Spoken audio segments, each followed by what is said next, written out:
Come this way, please.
مالك سؤال هين عواصم اي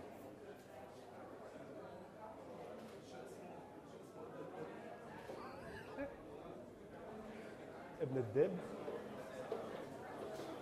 مين يعني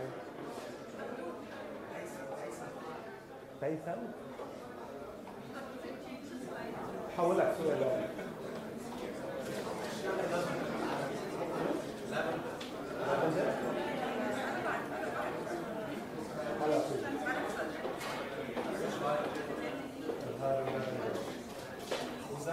خزامة برافو عليك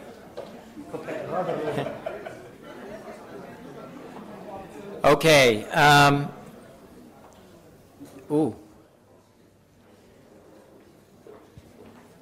We'd ask you to get closer if you could.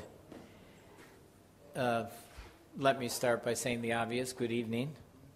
Glad to see that you all survived the long, hot summer and that you haven't forgotten us at the IAA. We appreciate your coming, and we thank our sponsor for this evening.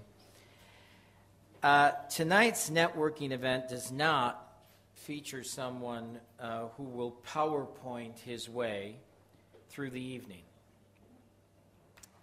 Tonight is special because we're joined by Hani Soubra, who, in addition to holding a demanding day job as the regional director of BBC World, has authored a book entitled Letters to Dalia, Reflections on Lebanon and the Middle East.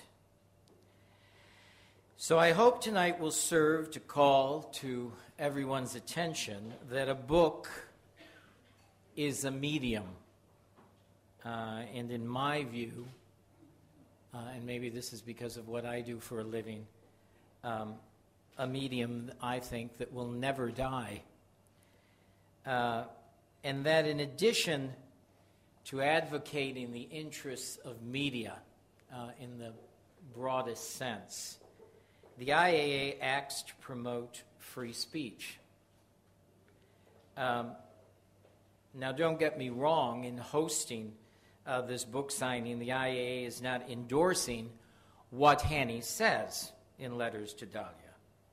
But to paraphrase Voltaire, we do defend his right to say it. Of course, I've read the book, some parts twice. It is indeed written from the heart of a man, a father, citizen, husband, and son. It weaves knowledge and experience together to produce perspective that is rich in texture and in meaning. The reader senses the breadth of an American liberal arts education. Hani's bachelor's degree is in economics from AUB, and the analytical skills that come with an MBA and that's the degree he holds from the University of Strathclyde. It is fulfilling to see so much integrated thinking with inspiration derived from political theory, philosophy, history, and other disciplines, all of that coming from a Middle Eastern media professional. Now, I know that you're not as interested in listening to me talk about the book as you are to hear from the author. So we're going to move right now into Q&A. I have a few questions, the answers to which I hope will help reveal the book's anatomy and help our author communicate orally as opposed to in writing. Good evening. Good evening. Thank you for the introduction.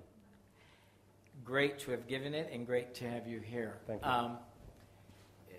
These questions, as I say, they're designed to get you to talk about parts of the book. Nothing more, nothing less. A good part of the book treats the subject of Lebanese politics and governance. Yes. Any reader, I think, would be curious. To what extent, and you know that you use a phrase in the book somewhere to describe this. It's a couple of words. But to what extent do you believe that democracy exists in Lebanon? In Lebanon, we have a unique term which is called customized demography or agreeable democracy, which means that all the stakeholders will come together and they will say, this is what we're going to do, and this is how we're going to do it. I don't think that's a valid definition of democracy, really. At the end of the day, in any democratic regime, the citizens will need to cast their ballots and vote for their candidates based on development, based on plans regarding environment, education, sustainability, development, not an extension of sectarianism or other ill preferences. So in this respect, I doubt if there is democracy proper as we know it and as we have learned about it at universities and schools. Okay. Everything that we see in Lebanon in the political arena is an extension of people's ill preferences. It becomes a sort of protective mechanism. Every sect has its leader. Every leader has got either a divine cover or an exceptionally powerful cover, political, military, financial, etc. And all these leaders are not truly elected by the country. They are elected by their sects. Hence, democracy here is misrepresented and it is highly distorted. The book provides a macro view of political leadership beyond Lebanon in the greater Middle East, and it explains the status quo, that is, where we are today, in historical, cultural, and religious terms.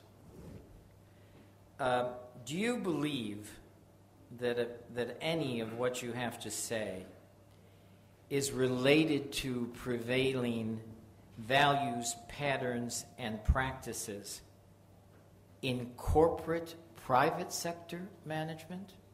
Because the book is about the public sector. It's about governance. There are values that you refer to, there are patterns, and there are practices. Is any of that reflected at the corporate level in terms of corporate governance styles?